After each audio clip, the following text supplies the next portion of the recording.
un saludo cordial para todos. Hoy vamos a ver un tema muy importante dentro de lo que es el lenguaje, de lo que es la literatura, y es el tema de las figuras literarias. ¿Qué son las figuras literarias? No son otra cosa que recursos estilísticos que un escritor utiliza para embellecer el lenguaje, para darle fuerza a su escrito. Sobre todo las vamos a encontrar, estas figuras literarias, básicamente en varios tipos de textos, principalmente en el texto poético. El texto poético lírico es un texto que, por su naturaleza, implica o contiene muchas figuras literarias, como la metáfora, como la hipérbole, como el símil.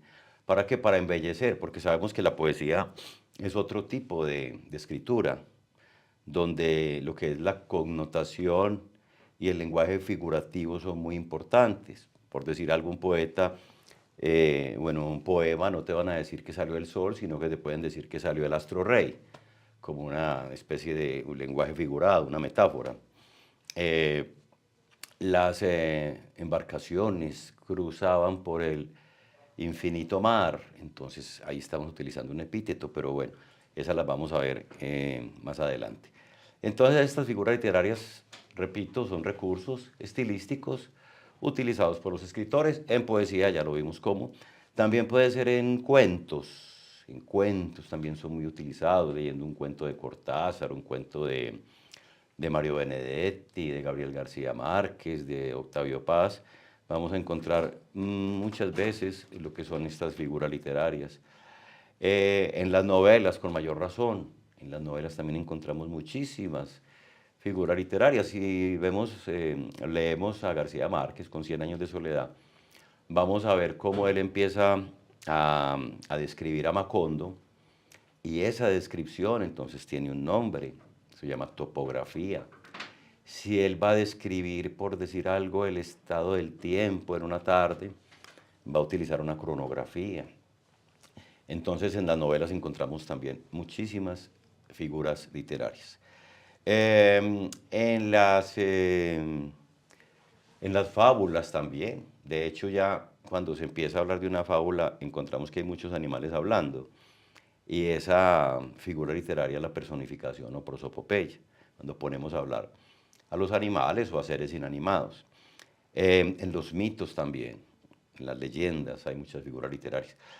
Textos expositivos puede haber, pero ya en menor cantidad, porque ya el texto objetivo es más, el texto expositivo es más objetivo. Entonces las podemos encontrar, pero no tanto como en los cuentos o en las poesías.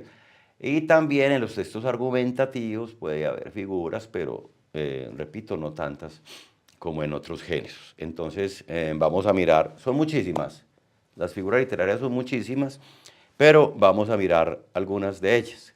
Entonces vamos a definir la figura literaria como las formas peculiares del lenguaje expresivo, cuya función es exteriorizar sentimientos e ideas de manera connotativa. Entonces ya sabemos que no, lo denotativo sería decir el sol, pero cuando yo digo el astro rey sería connotativo. Recordemos que connotativo es como otro tipo de lenguaje donde hay que utilizar más la imaginación y no está de manera tan literal.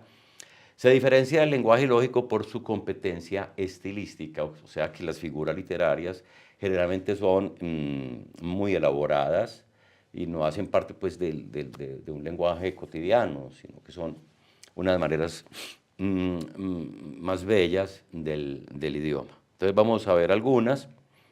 Tenemos la metáfora. Por etimología, meta es más allá y foro es que lleva más allá, ¿cierto? O sea, que no es lo denotativo, sino que es algo que tenemos que inferir. La metáfora se dice pues que es la madre de las figuras literarias y dice figura que consiste en trasladar el sentido de las cosas a otro figurado a través de una comparación implícita, ¿cierto? Si yo digo la niña de los cabellos de oro, pues no es que tenga cabellos de oro, sino que es una chica rubia por el color amarillo, ¿no? Del oro. Mm, entonces, hablamos de dos tipos de metáforas. La metáfora pura, que es donde no se menciona el elemento, ¿cierto?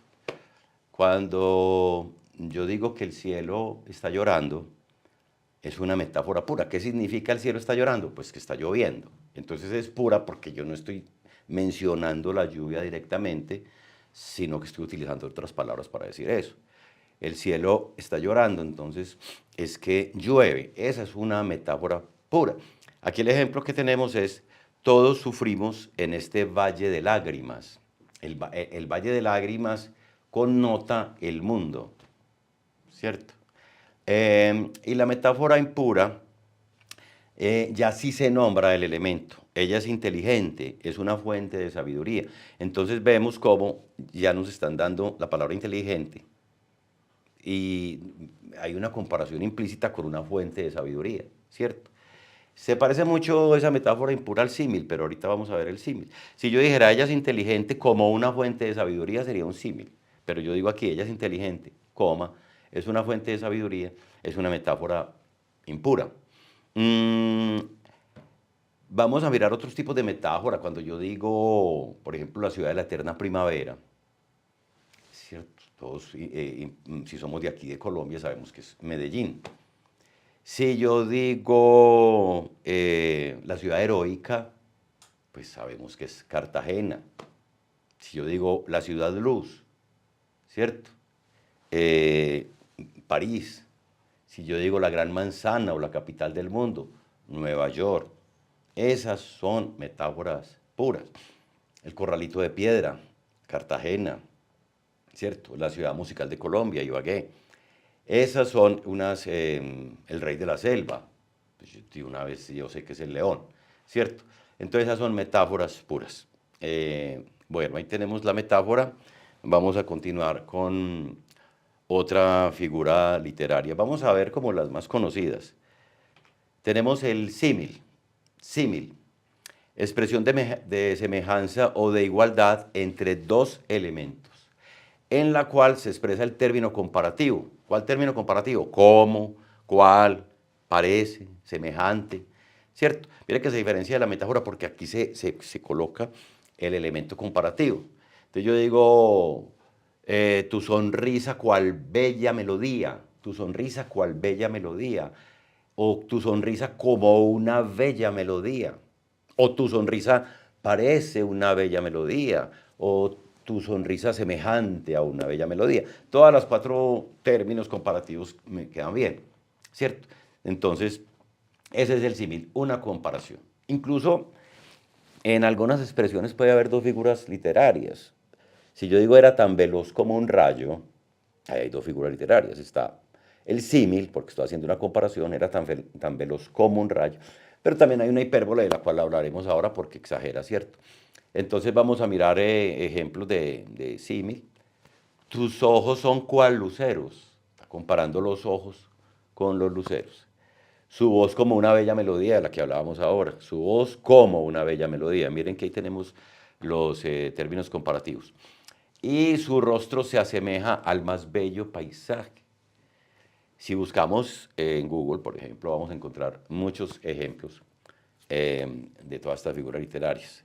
Entonces ya vemos el símil, que es un elemento, tiene que tener el elemento comparativo. ¿Cuál elemento comparativo? El cómo, el cuál, el parece, el semejante, ¿cierto? Bueno, vamos a mirar otra figura literaria. Tenemos la hipérbole, ¿cierto? Por etimología hiper, grande, bolo, palabra grande, por decir algo. En la hipérbole lo que estamos haciendo es exagerando. Figura que presenta cosas o hechos como más graves, importantes, grandes o pequeños de como en realidad son. Entonces, en nuestra cultura tenemos esa costumbre de exagerar, ¿no? Ve, te llamé 1.000.000 de veces. Eso es una hipérbole, es una exageración, ¿cierto? Te llevo esperando aquí, me vas a dejar esperando toda la vida. Eso es una hipérbole. Me voy a morir de hambre. Hipérbole, ¿cierto? Vamos a mirar aquí cuáles. Él es más lento que una tortuga, ¿cierto? Entonces, ahí hay una exageración. Cuando yo digo es tan veloz como un rayo, recuerden pues el que les dije ahora, que era también una hipérbole, porque se exagera. Ayer cayó un verdadero diluvio sobre la ciudad, un diluvio, ¿cierto? O sea, cayó mucha lluvia, pero entonces tampoco un diluvio. Medellín está hecho un infierno, o sea, por el calor. Exhaló un suspiro tan fuerte que el cielo se abrió en relámpagos. Todas esas son hipérboles, exageraciones, ¿cierto? Si te gusta la música, vas a ver, por ejemplo, que el grupo Maná dice, te lloré todo un río. Te lloré todo un río, es una exageración. O hay otra que dice, la otra noche te esperé bajo la lluvia 2 horas, 1000 horas, como un perro, 1000 horas. Entonces, ¿quién va a esperar a alguien 1000 horas? Son exageraciones. Incluso esta hipérbole es muy utilizada en el realismo mágico. Cuando leemos Cien años de soledad, vemos una cantidad de hipérboles, ¿cierto? Sobre todo con lo que se refiere pues a Macondo, al pueblo, los habitantes, personas que duran 100 años, 120 años, aguaceros que duran un mes seguido y que no escampan. Entonces, es el realismo mágico utiliza mucho esta figura literaria, la hipérbole. Incluso en un libro de Laura Esquivel, que se llama como Agua para el chocolate, hay una imagen donde es una chica que está llorando en una habitación y ella llora y llora y al otro día muestran la habitación llena de sal y alguien llenando bultos de sal. eh, y la sal es la sal de las lágrimas. Entonces imagine qué hipérbole, qué imagen tan bonita, una exageración. Bueno, entonces ya tenemos clara pues lo que es la metáfora, el símil y la hipérbole. Recordemos, hipérbole exagera. Vamos a mirar otra figura. Tenemos la sinestesia. Esta sinestesia consiste en trasladar la sensación de un sentido corporal a otro. ¿Cuáles sentidos corporales? Pues la visión, la audición, el tacto, ¿cierto? El olfato. Entonces es como mezclar esos sentidos. En medicina también existe este término. Si lo buscas en el diccionario o en Google, vas a encontrar que también es un término médico. Porque hay personas que tienen la capacidad de oler los olores, perdón, los colores. Uy, huele a verde, huele a amarillo. Entonces, ¿con qué se percibe el amarillo? Pues con la visión, con la vista. Y huele con el olfato. Entonces, esa mezcla, ¿cierto? Tus ojos me hablan de amor. Los ojos no hablan, ¿cierto? Eso es lo que llamamos una sinestesia. Vamos a mirar cuáles ejemplos tenemos aquí. Escucha con tus ojos a los muertos. Aquí hay dos figuras. Parece una adivinanza. Cuando yo digo escucha, ¿cuándo escucha uno con los ojos a los muertos? Cuando lee. ¿Por qué? Porque si yo estoy leyendo en este momento, el coronel no tiene quien le escriba. García Márquez ya está muerto. Pero cuando yo lo estoy leyendo, lo estoy escuchando a él. ¿Con qué lo estoy escuchando? Con los ojos. ¿Ves? Entonces, podría ser una metáfora hablando de que escuchar con los ojos a los muertos es leer. Pero en este caso, escucha con tus ojos. Uno no escucha con los ojos, uno escucha con los oídos, no con los ojos ve. Entonces ahí hay una sinestesia. Ve, mira esta canción que está sonando, mira esta canción. Uno no mira una canción, uno escucha una canción. Y mira que esto es muy coloquial. Ve, mira ese tema que está sonando, ¿cierto? Entonces esa es una sinestesia. Me dijo unas dulces palabras, las palabras no son dulces. Lo dulce se percibe pues con el sentido del gusto y las palabras con el oído. Entonces, a eso nos referimos cuando estamos hablando de la sinestesia. Bien, bueno, vamos a otra figura literaria que es la paradoja. Paradoja. Afirmación que parece ser absurda o contradictoria, pero que puede ser verdad. Hay muchas paradojas. Por decir algo, en nuestro país nosotros tenemos 2 océanos, somos un país, pues, con 2 océanos sería completamente rico. Tenemos 2 océanos, tenemos bosques, tenemos selvas, tenemos ríos, o sea, tenemos una gran cantidad de recursos naturales y sin embargo no somos un país rico o poderoso. Eso es una paradoja, ¿cierto? Como una contradicción, pero que puede ser verdad. Una contradicción que puede ser verdad. Vamos a mirar ejemplos. Él era el ladrón más honrado de la ciudad. Pues imagínate un ladrón honrado. Eso es paradójico, pero que los puede haber, ¿cierto? Eh, Como la leyenda de Robin Hood. Entonces, un ladrón como honrado. El zar anticorrupción es investigado por corrupto. Pues imagínate la paradoja, ¿cierto? O sea, alguien que trabaja con el Estado contra la corrupción y él es corrupto. Eso es paradójico. El director de Profamilia, recordemos pues que Profamilia aboga como por la planificación familiar. El director de Profamilia asistió a la reunión a favor del aborto con sus 9 hijos. Entonces imagínate el director de Profamilia con 9 hijos, sería algo absurdo. Algo contradictorio o algo paradójico, ¿cierto? Donde encontramos paradojas, por ejemplo, un odontólogo mueco, un dermatólogo con acné, eso sería paradójico y sucede muchas paradojas normalmente en lo cotidiano. Muchas veces en la casa de un médico no vas a encontrar una aspirina, eso sería algo paradójico. Bueno, entonces queda clara la paradoja, ya sabemos que es una contradicción, pero que puede resultar pues verdadera. Colombia es un país lleno de paradojas. Otra figura literaria, la prosopopeya o personificación. Figura que atribuye acciones o cualidades propias del hombre a otros seres animados o inanimados. Ya la habíamos mencionado antes. Estas personificaciones las encontramos mucho en las fábulas, ¿cierto? Que la zorra le dijo a la cigüeña, que la tortuga le dijo a la liebre. Entonces, eso es lo que llamamos personificación o prosopopeya. Vamos a mirar los ejemplos. Las estrellas nos miraban con asombro, pues ya sabemos que las estrellas son seres inanimados y les estamos dando una cualidad animada que es el hecho de mirar. El viejo roble musitaba sus tristezas o nos contaba sus tristezas, un árbol hablando, ¿cierto? Bueno, y llegaré primero, le dijo la liebre a la tortuga, como les había dicho ahora en las fábulas. Es muy recurrente encontrar este tipo de figura literaria, la prosopopeya o personificación.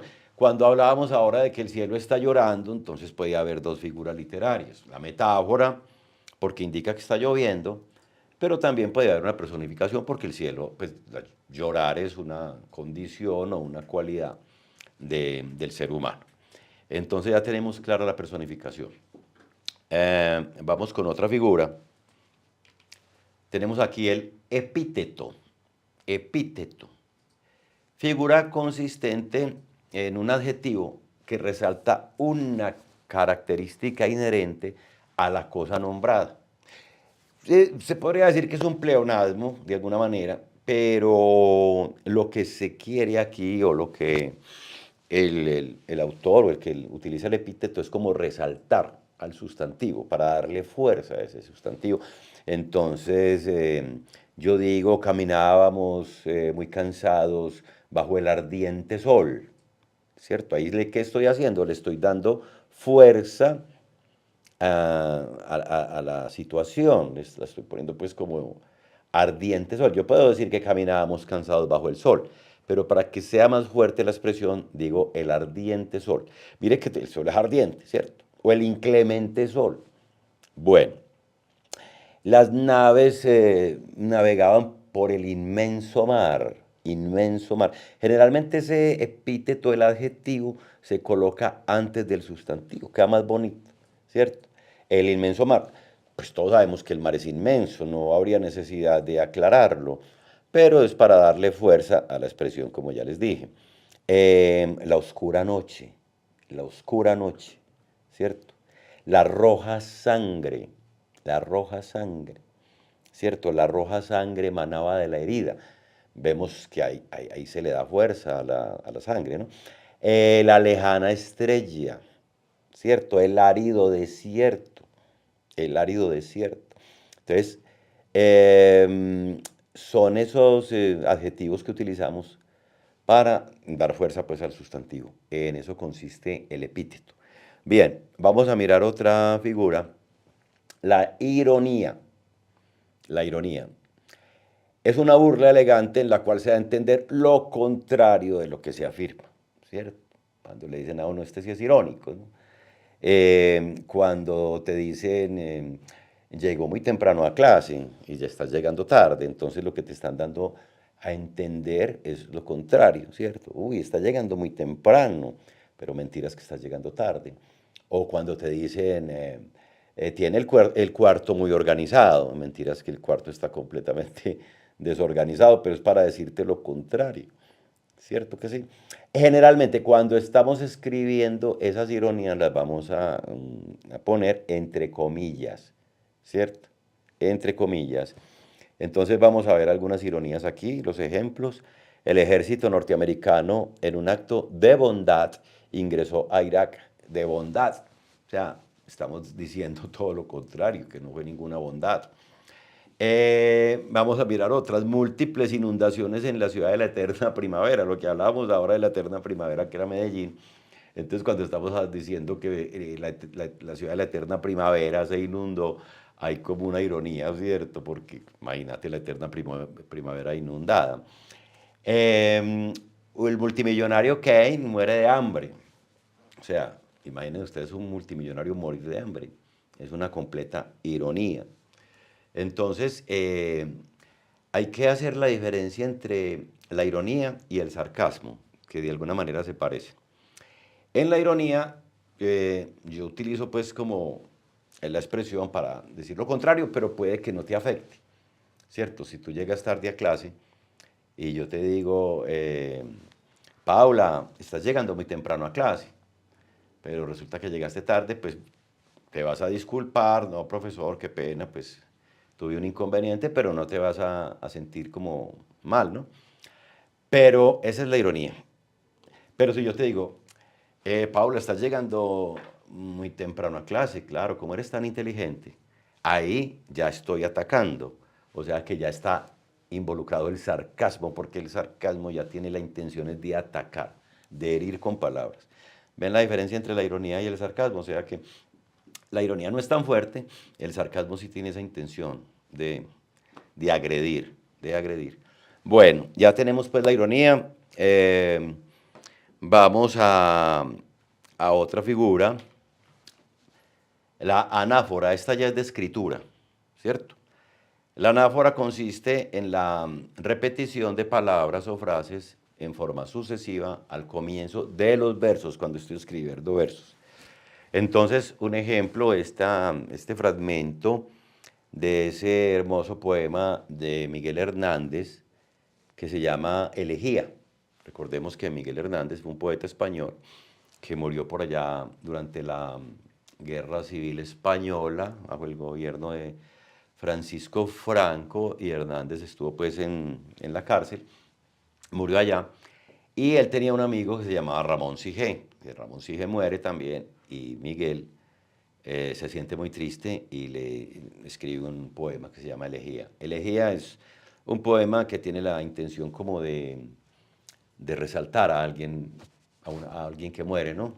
Eh, entonces, fragmentos de esta elegía y donde se utiliza la anáfora es cuando él dice, no perdono a la muerte enamorada, no perdono a la vida desatenta y no perdono a la tierra ni a la nada. Aquí tenemos, no es no perdono a la muerte ni a la nada, a la tierra ni a la nada. Pero entonces vamos a mirar que empieza con no perdono, no perdono, no perdono. ¿Cierto? Hay otro fragmento en el mismo poema donde él dice, temprano levantó la muerte el vuelo, temprano madrugó la madrugada, temprano estás rodando por el suelo. Ahí vemos como temprano, temprano, temprano. Inicia con la misma expresión en los versos. Eso se llama una anáfora. Y si miramos este ejemplo, cuando él dice no perdono a la muerte enamorada, pues también podemos encontrar personificación, ¿cierto? O vida desatenta también, hay otra personificación. Entonces, ya sabemos cuál es la anáfora, repetir palabras o expresiones al inicio de los versos. Otra figura muy conocida es la onomatopeya. consiste en la imitación de sonidos o movimientos por medio de la palabra con que se designan. Estas onomatopeyas las encontramos mucho en los cómics, ¿cierto? En las revistas de aventuras, donde si queremos escuchar o escribir cómo sonaría una bomba, entonces ponemos boom, ¿cierto? Si vamos de una balacera o de las balas, entonces sería bam bang, ¿cierto?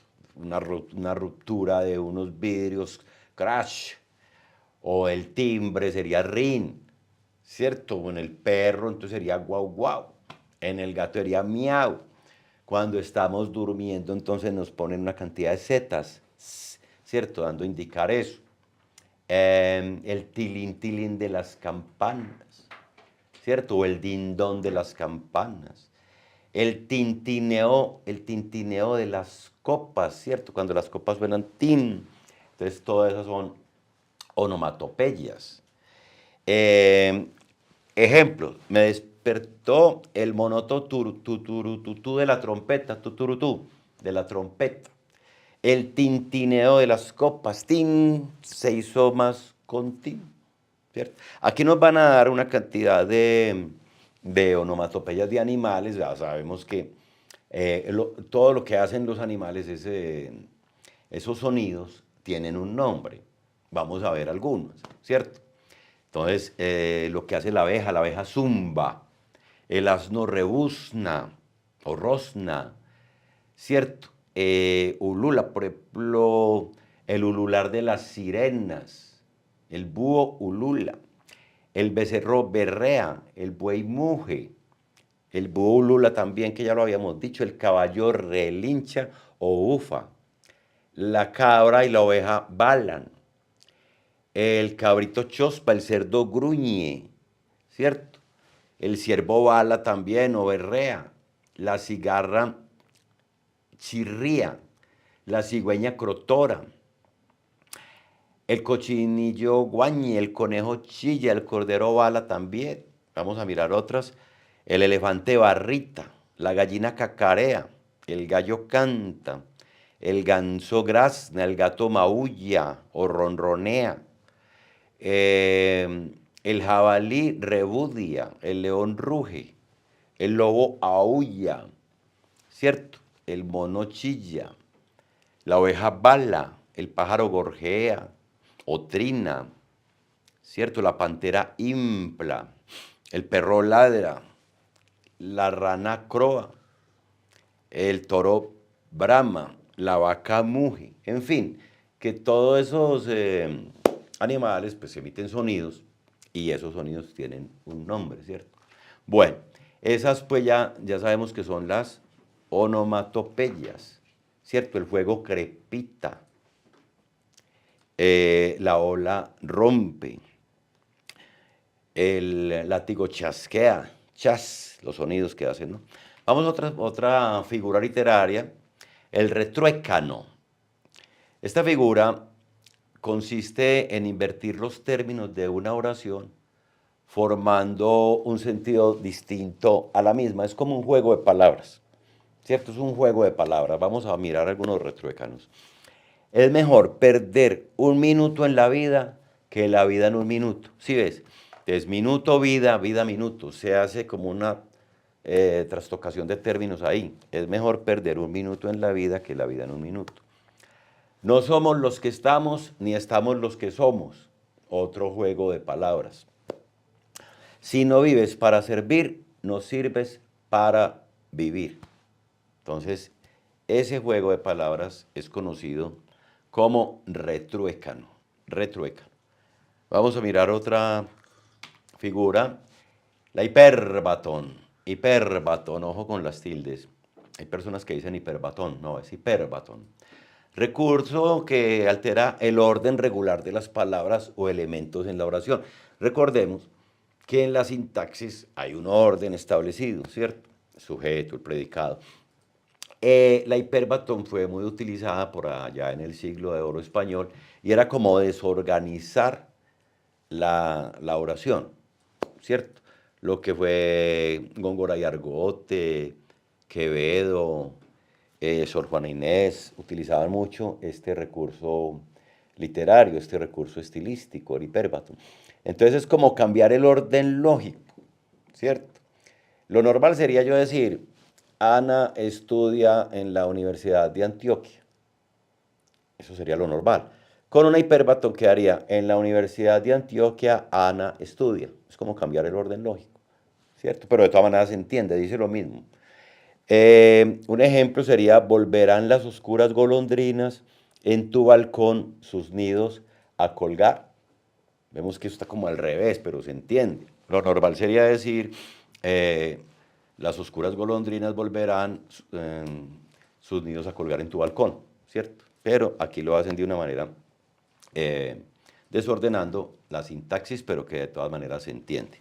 Bueno, eso se llama hipérbaton. Vamos a mirar otra figura que se llama paronomasia, que es la semejanza fonética entre términos que se diferencian solo por el acento o por una vocal o por una consonante. Son palabras que son muy parecidas, incluso a veces suena como si fuera un trabalenguas, ¿cierto? Mi boca loca evoca tu loca boca. Oca, si ven ahí cómo se repite oca, oca, oca. Mi boca loca evoca tu loca boca. Esa es una paronomasia. Tu risa es una brisa que me eriza, o sea, son semejanzas en los sonidos. El docente ausente no es decente. Docente, ausente, decente. ¿Sí ven? Hay como una repetición de términos, palabras muy parecidas. Eso es una paronomasia. Vamos a mirar otra figura, asíndeton. Figura por medio de la cual se omiten las conjunciones, reemplazando estas por una coma. Entonces, ¿cómo así? Yo empiezo a decir, teníamos todo, coma, poco, coma, nada. Poco, todo, nada. ¿Cierto? Entonces, yo podría meter ahí conjunciones y podría decir, teníamos todo y poco y nada, pero aquí eso lo reemplazo con coma. La intención de la sínteton es como darle más agilidad al texto. La vi, sonreí, caí, callé, huí, ¿cierto? Llegué, llegó, miré, miró, sonreí, sonrió. Darle agilidad, darle más velocidad, ¿cierto? Entonces yo digo, ella es alta, coma, delgada, coma, rubia, ¿cierto? Le doy con comas. Con comas se va a llamar asíndeton, omitiendo las conjunciones. La polisíndeton es casi lo mismo, pero entonces reemplazo esas conjunciones reemplazo esas comas con conjunciones. Ejemplo, después de tus palabras, después de tu beso, después de tus lágrimas, después de tu partida, después de todo, ya no queda nada. Te miras después, después, después, después. A ver otra, ya con conjunción y. Las gaviotas y las golondrinas y luego las palomas y luego los pelícanos y luego los tucanes y luego los gorriones migraron hacia tierras más felices, ¿cierto? Y. Entonces aquí, a diferencia de la síndeton, ya aquí en la polisíndeton voy a utilizar las conjunciones, ¿cierto? Bueno, vamos a mirar otra. La etopeya, ya estas son figuras descriptivas. Aquí, por ejemplo, voy a describir a una persona, pero lo describo desde la parte psicológica o interna o moral, ¿cierto? Cuando yo digo, el trabajo nunca fue lo suyo, o sea, ya estoy hablando de alguien, pero por su forma de ser. Su único Dios era el dinero. Era un hombre noble, sencillo, inteligente. Mire que no estoy describiendo lo físico, sino solamente lo interior, o lo moral, o lo psicológico. Cuando describo un personaje desde este ámbito de lo psicológico, lo moral, eso se va a llamar etopeya. Por el contrario, la prosopografía, que también es otra figura descriptiva, ya me va a describir los rasgos físicos de una persona o de un animal. El gato que apareció en su casa era pequeño, blanco, blanco y negro, tenía bigotes muy largos, parecía estar bien alimentado. Estoy describiendo a un animal desde su exterior. Después de salir de la mina, Octavio tenía la cara manchada con carbón, el pelo despeinado y lleno de cenizas y el overol desaliñado. Entonces aquí en la prosopografía me están describiendo a la persona desde su aspecto físico, ¿cierto? Por ejemplo, en las novelas, cuando el narrador en Cien años de soledad empieza a describir a Remedios la Bella, o a Aureliano Buendía, ¿cierto? O a José Arcadio. Entonces lo que está utilizando en su físico, está utilizando una prosopografía. Mm, bueno, si vamos a retratar a la persona, de tanto lo físico como lo moral, digo las dos cosas, entonces ya eso va a ser un retrato. No está aquí, pero entonces se los cuento. El retrato es la unión de la prosopografía y la etopeya. A eso vamos a llamar un retrato. ¿Listo?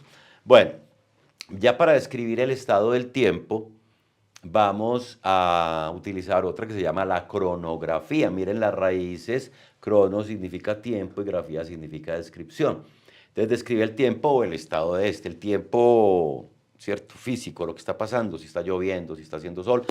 Aún no había transcurrido más que la tercera parte de una hermosa tarde de verano y ya el sol había desaparecido, mientras el mar adquiría tintes sombríos.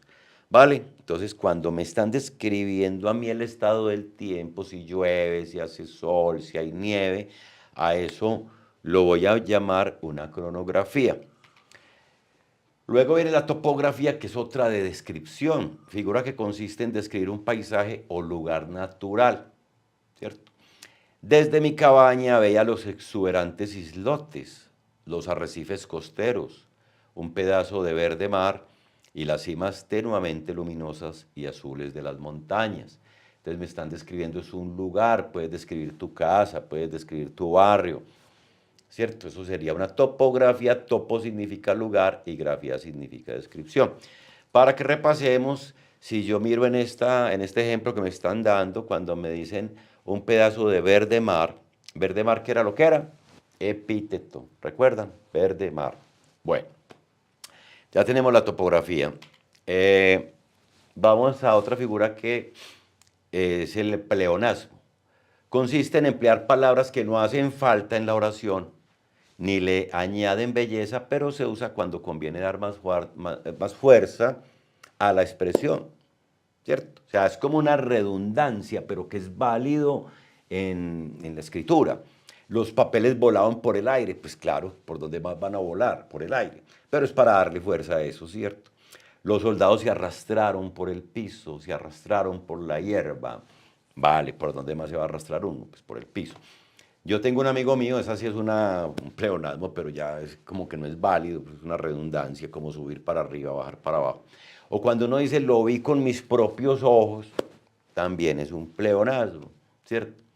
Es para darle fuerza. ¿Con qué ve uno? Con los ojos, lo vi con mis propios ojos.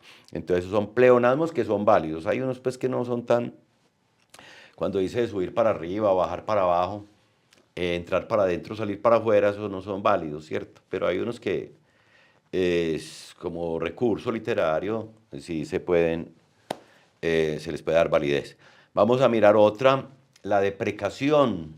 Es una súplica, ¿cierto? En las oraciones, danos hoy nuestro pan de cada día, perdona nuestras ofensas. Es un ruego. Dios mío, quiero que desaparezca la guerra entre mi país y el vecino y te suplico que cuides a mis hijos, mis tres pequeños, Hugo, Francisco, Luis, ¿cierto? Es como una súplica. Señor caído de Girardota, tú que todo lo puedes, haz que pueda pasar a la universidad, estás suplicando, estás pidiendo, estás rogando. Eso se va a llamar una deprecación. Bien, la imprecación es como querer que al otro le vaya mal, un deseo de maldición para otro. Ejemplo, ojalá le vaya mal en el examen, eso es una imprecación. Estarás castigado durante una semana por llegar tarde, que te trague la tierra, que te parta un rayo. Eso se llama imprecación, desear el mal hacia el otro o para el otro. La execración sería el contrario, es desearse mal a uno mismo. Execración, que Dios me quite la vida si no te quiero. Pareciera el día en que nací, conviértase aquel día, pereciera el día en que nací. Conviértase aquel día en tinieblas, no haga Dios de él desde lo alto, ni seas con luz alumbrada. O sea, es un mal para uno mismo, que me trague la tierra. ¿Cierto? Eso sería una execración.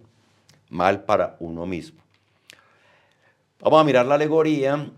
Consiste en hacer patentes en el discurso por medio de varias metáforas consecutivas. Un discurso recto y otro figurado, ambos completos, a fin de dar a entender una cosa expresando otra diferente. Entonces, podríamos decir que una alegoría es una cantidad de metáforas continuadas. Yo digo, Medellín, la ciudad de la eterna primavera, la tacita de plata, cuna de mis ancestros. Mire que estoy diciendo tres cosas de Medellín, ¿cierto? Es una alegoría, alegoría. Y también podemos decir que una alegoría es como una representación o un símbolo. Yo digo que la paloma es la alegoría de la paz, la balanza es la alegoría de la justicia, el negro es la alegoría del luto, el rojo es la alegoría de la pasión, el blanco es la alegoría de la pureza, ¿cierto? Entonces, algo alegórico es algo como representativo. Eh, Miremos otra, el oxímoron. Combinación en una misma estructura sintáctica de dos palabras o expresiones de significado opuesto que originan un nuevo sentido. Esto es una contradicción, pero total. Se parece a la paradoja, pero esta es como más... O sea, los dos términos están unidos, van pegados. Cuando yo digo un silencio atronador, imagínate, pues el silencio atronador, atronador significa que es muy bulloso. Entonces, eso es como una contradicción total. El frío ardiente de tus labios, el frío ardiente. Ese es un oxímoron. Un instante eterno. Un instante eterno. ¿Vemos el oxímoron ahí? O sea, es una contradicción total, ¿cierto? Bueno, ese es el oxímoron. Vamos a mirar la metonimia, que existe en varios casos. Consiste en utilizar una palabra o frase por otra con la cual tiene una relación de contigüidad o de inclusión, que llama sinécdoque. Miremos algunos casos. La causa por el efecto. Vive de su trabajo, ¿cierto? Uno no vive del trabajo, uno vive de lo que gana con ese trabajo. El sol le daba en los ojos, no es el sol, son los rayos del sol, ¿cierto? La causa es el sol, el efecto son los rayos. Entonces, esa es la causa por el efecto. El autor por la obra, otra metonimia. Cuando yo digo que tiene un botero en su casa, pues, se supone que es un cuadro de Botero. El autor por la obra. Vamos a leer a García Márquez, vamos a leer a García Márquez, la obra de García Márquez. El instrumento por la actividad. Cuando yo digo él es el mejor violín de la orquesta, no es que él sea un violín, es que toca el violín, ¿cierto? El silbato colombiano, ¿quién sería? Pues el árbitro colombiano, porque el árbitro trabaja con el silbato o con el pito. Llegó al país la raqueta colombiana, la raqueta, no es que haya llegado una raqueta caminando al aeropuerto, es una tenista. ¿Con qué trabaja la tenista? Con la raqueta, ¿cierto? Bueno, ese es el instrumento por la actividad. La parte por el todo, que es una sinécdoque, ¿cierto? Cuando yo digo, le ofreció su techo para guarecerse, no es que le vaya a dar el techo nomás, es toda la casa entera, ¿cierto? Es la parte por el todo. O cuando yo digo que tengo 1000 cabezas de ganado en mi finca, no es que tenga las cabezas nomás, tengo toda la res completa, o la vaca, o el buey, ¿cierto? Entonces no son las cabezas. Cuando yo digo vengo a pedir la mano de su hija, no es que vaya a pedir la mano, yo quiero a toda la chica completa, ¿cierto? Entonces esa es la parte por el todo. Bien, lo abstracto por lo concreto, cuando yo digo la ignorancia es atrevida, ¿cierto? Lo abstracto y la ignorancia es como, parece una personificación. Y el continente por el contenido, que cuando uno dice que un vaso de agua y le corrigen a uno, no es un vaso con agua, no, en verdad es, deme un vaso de agua, porque es el continente que es el vaso, por el contenido que es el agua, o sea que está bien decir vaso de agua, bolsa de leche, botella de vino. La botella no es de vino, es de vidrio, ¿cierto? Pero se puede decir botella de vino porque el continente es la botella. Esos son algunos casos de metonimia.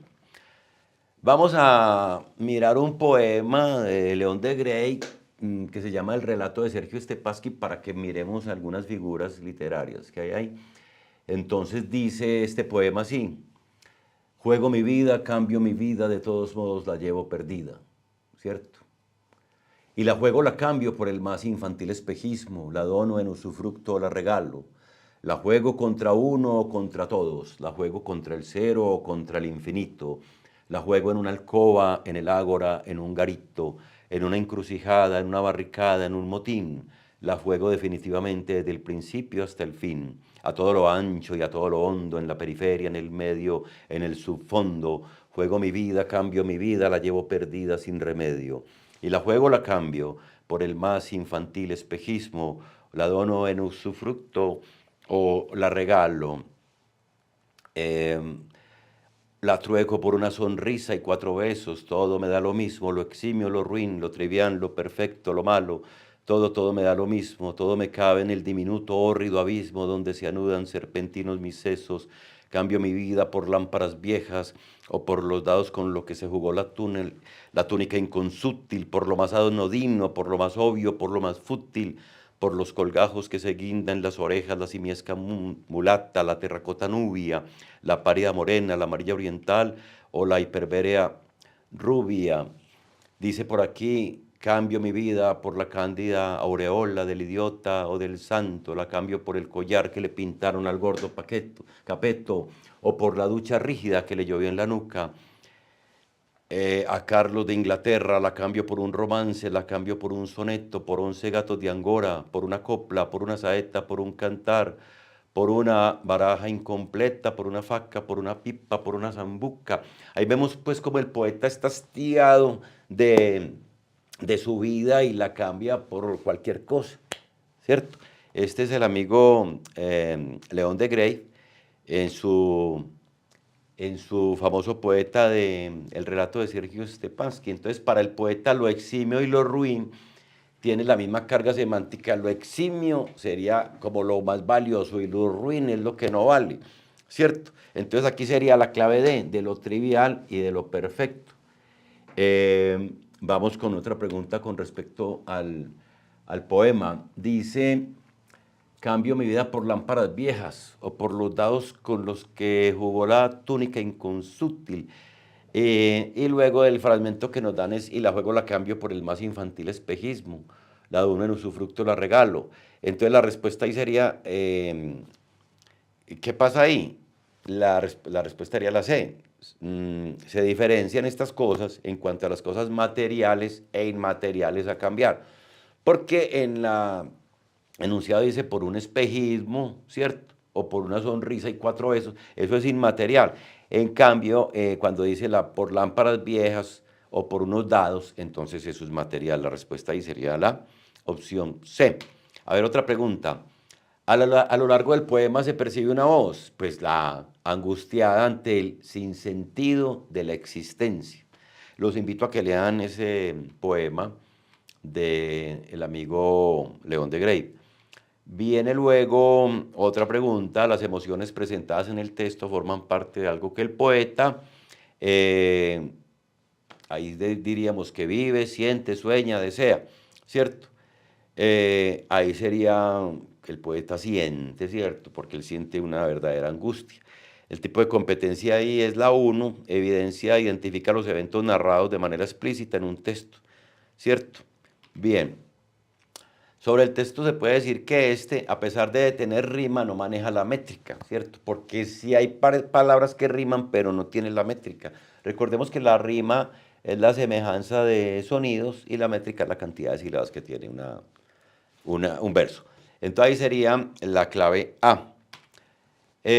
Bueno, luego hay un poema de Pablo Neruda, donde también utiliza muchas figuras literarias, ¿cierto? Se llama Las Palabras o La Palabra, y hay una cantidad de figuras ahí porque él le da personificación a las palabras, ¿cierto? Mire, las palabras que cantan, que suben, que bajan, me prosterno ante ellas, las amo, las adhiero, las persigo. Vean la asíndeton ahí, las amo, coma, las adhiero, coma, las persigo, coma, las muerdo, coma.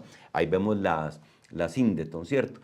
Entonces los invito también a que miren este poema de Pablo Neruda y encuentren toda esa cantidad de figuras literarias de las que hemos hablado. Por ejemplo, miren acá, las palabras brillan como piedras de colores, saltan como platinados peces. Miren ahí el cómo, ¿y qué era el cómo? El símil, ¿cierto? Las amo, coma, las adhiero, coma, las persigo, coma, las muerdo. ¿Qué figura hay ahí? recordemos que es con las comas, se va a llamar asíndeton. Quiere poner todas las palabras en un poema. ¿Cómo va uno a poner todas las palabras en un poema? Eso es una hipérbole, o sea, una exageración. Cuando dice las agarro al vuelo, cuando van zumbando, ese zumbar es propio de las abejas, entonces ya habíamos dicho que era una onomatopeya. Y hay otra expresión que ellos dicen, estos andaban azancadas por las tremendas cordilleras. Tremendas cordilleras va a ser un epíteto, porque todos sabemos que las cordilleras son tremendas, ¿no? O abruptas. Y luego por allá hay otra parte donde dicen, con aquel apetito voraz que nunca se ha visto en el mundo. Una hipérbole, ¿cierto? Son exageraciones. Se llevaron el oro y nos dejaron el oro, hablando de los españoles que nos trajeron las palabras. Neruda dice, se llevaron el oro físico, el metal, y nos trajeron el oro, las palabras. Que hay ahí una paradoja, porque se llevan y nos traen. Cuando el poeta se refiere a las palabras luminosas, utiliza una sinestesia, porque las palabras no brillan, ¿cierto? Cuando él bate, recordemos que bate significa poeta, dice me preparo frente al plato, utiliza una metáfora para referirse al papel, ¿cierto? El plato sería el papel. Bueno, hasta aquí esta charla sobre las figuras literarias. Espero pues que las utilicen en sus escritos y que busquen muchísimas más. Muchas gracias. Hasta pronto.